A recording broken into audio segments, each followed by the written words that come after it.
there friends, Nibs again. Out here in the garage, a little bit of goofing around, and I wanted to show you what I've been doing, tinkering around out here in the garage.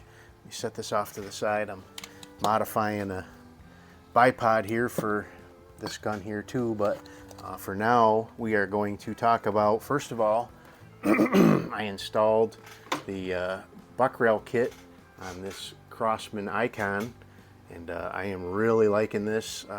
I did not hate the other stock, but this is just blowing away the look that other one had. So I got it with a Magpul flat dark earth buttstock, just to give it a little bit of something different. I've got this Discoveryopt 4-16 by 44 30 millimeter tube. Scope on the top there. This scope is really impressing me. I have not shot it yet, but just looking at it out the back door, get it all the way up to 16, and I can see the ants crawling up and down the tree out 40 yards at the back of my property. Not literally, but there's no ants crawling up my tree, but I could if they were there. But this Buck Rail, it comes with this lower adapter that allows you to mount up any standard AR grip that you want, and then we have the, you know, what's becoming a real standard from Buck Rail, the buffer tube in the back here that allows you to mount up any standard adjustable AR stock as well. I thought I might need the cheek riser on there, but it doesn't, with at least with this scope, the way it's mounted. One thing I do like about these Discoveries, at least this model, I haven't really looked to see if they offer that on other ones, but this model, you get the choice of getting 20 millimeter or 11 millimeter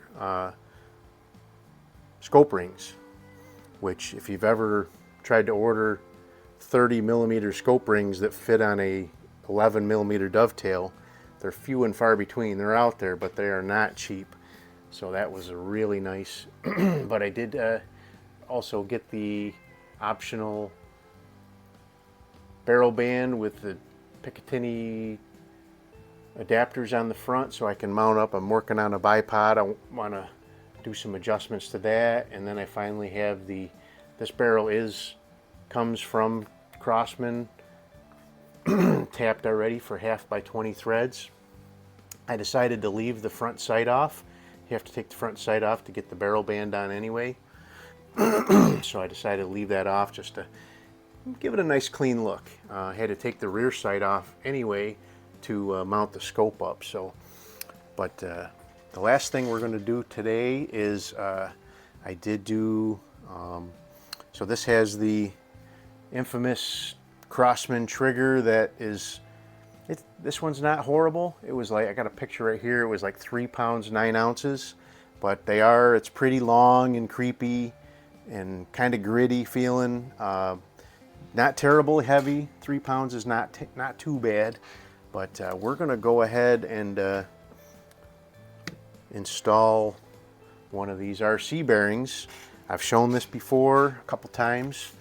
And probably I'm going to get demonetized for this, but so be it.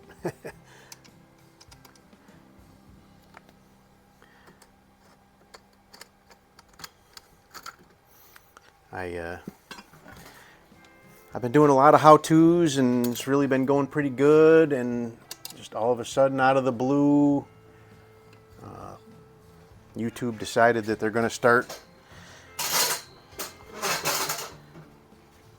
getting real fussy about what we're showing again, and they've demonetized a bunch of my content. So I don't ask you guys for any money, but if you can, if you like what you see on this channel, there's a couple ways you can help support without really just giving me anything. Down below in the description, there's several links. One is to my Amazon storefront, and if you click on that link, you don't have to buy anything directly out of my storefront. You can actually go shopping, once you click on that, as long as you don't close that window and you go shopping anywhere on Amazon, I will get a percentage from that. And also below that is a link to Buck Rail's website, and if you click on that and then go shopping at Buck Rail, I get an even greater percentage from anything you buy from Terry's website. So that will be very helpful in these trying times of demonetization. I'm not doing this to make money, but that little bit that I do get from that helps me keep cool stuff like this coming in, and being able to present you guys with nice content that we don't have to worry about the demonetization. So what we're going to do here is we're going to take the trigger out, and there's a E-clip there, and then you can push this pin out that holds the trigger in. And once you take the trigger out, so there is a spring here, and the spring, so we're going to take that spring out. So there's a pin going through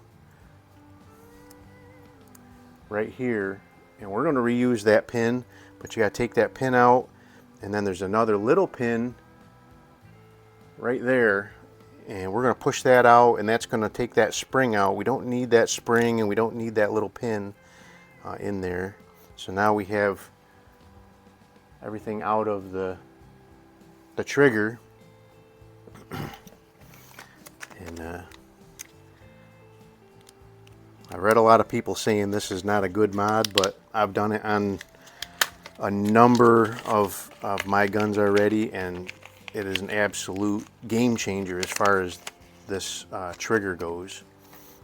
So what we have is it's an RC bearing. You use it in like a Traxxas RC car, and it is a 5x8 by 2.5 millimeter, and we're just going to use one of them, and it goes into the trigger right where this larger pin was, and we're going to, it's a little fidgety to get it to sit still long enough to, oops, sorry, and then we're going to put that larger pin back up through that hole,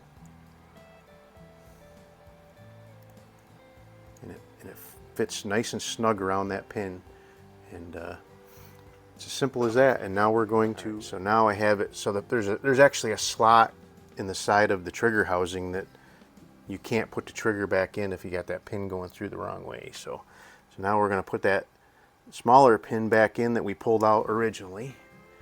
Get this guy lined up here.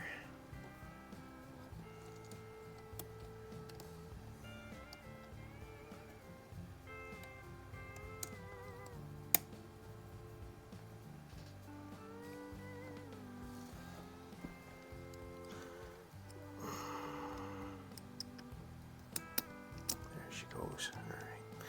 So now let's put our E-clip back on there.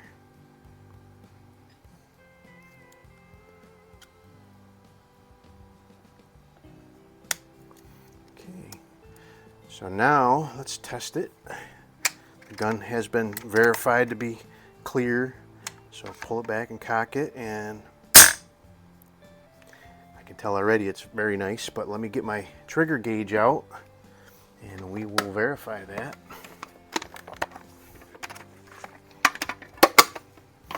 Lyman trigger gauge. Thinking about buying a Wheeler one just to have as a backup and to compare the two.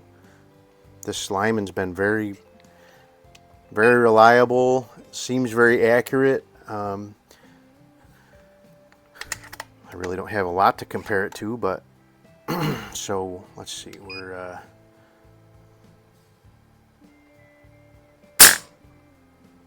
okay, so before we were 3 pounds 9 ounces, and now we are 13.5 ounces. Let me do one more.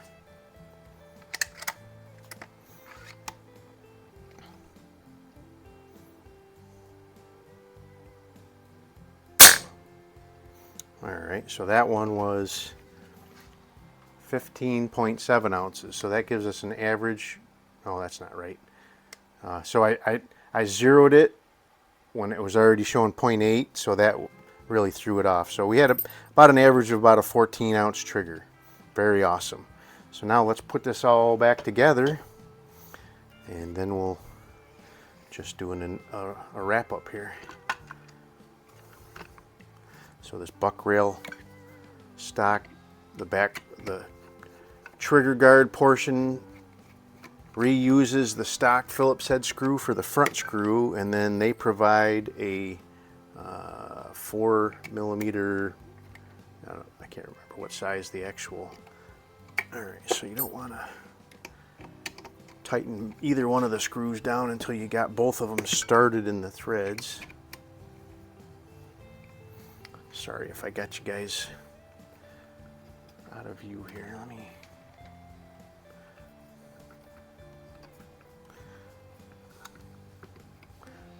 These Buck Rail kits are so awesome, though.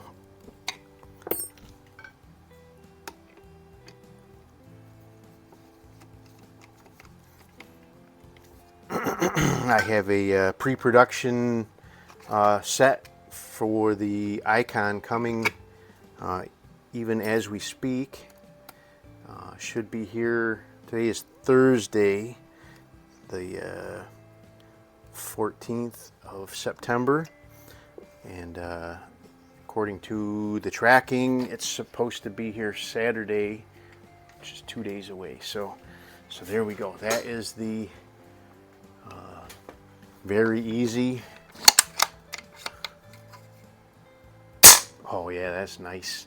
So before, I mean, I said it was, like I said, it was 3 pounds, 9 ounces, which wasn't terrible, but it had a lot of take up and a lot of creep. And that's what the bearing does, is it actually expands that that one pin and puts the pin right against the sear. So before, when you would set it, that spring held the trigger forward, but there was like 1/4 of an inch maybe of take up before that pin would start to hit the sear inside there. And now with that RC bearing, there's no need for take up, and it didn't move at all, and it's just there. It's crisp, very crisp. So that is going to be really nice. This is a superb, from what all indications, these guns are just fantastic, these Crosman Icons. And I expect this one's going to do very well with this Buck Rail set, the Discovery trigger, or Discovery scope, and now the nice trigger. I think it's going to be quite a shooter. I don't know if it'll give my Air Venturi Avenger a run for its money, but I think it'll do pretty good. So anyway, I hope you guys liked the video. If you can, take a look at those links down below. Like I said, I'm not going to stop doing these how-tos for you guys, but these ones that I do, at least these ones that I do how-tos on, are probably not going to get monetized. So just need that little bit of help. I do have a Patreon page, and I do have several people that do contribute to that as well. And I'm not asking you to do that, but if you want to, the link for that is down below. You can check that out too.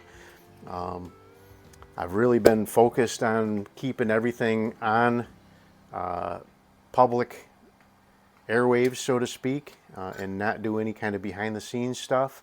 And I appreciate everybody sticking around on the Patreon page, even though I don't do a lot of behind the scenes stuff. I started to when I first set that up, but it just having content to post a new video every morning at 8 a.m. Is a full-time job, and I just don't have time for extra content for Patreon or anything else. So, but enough rambling. I hope you guys liked the video. Until next time, have a great day.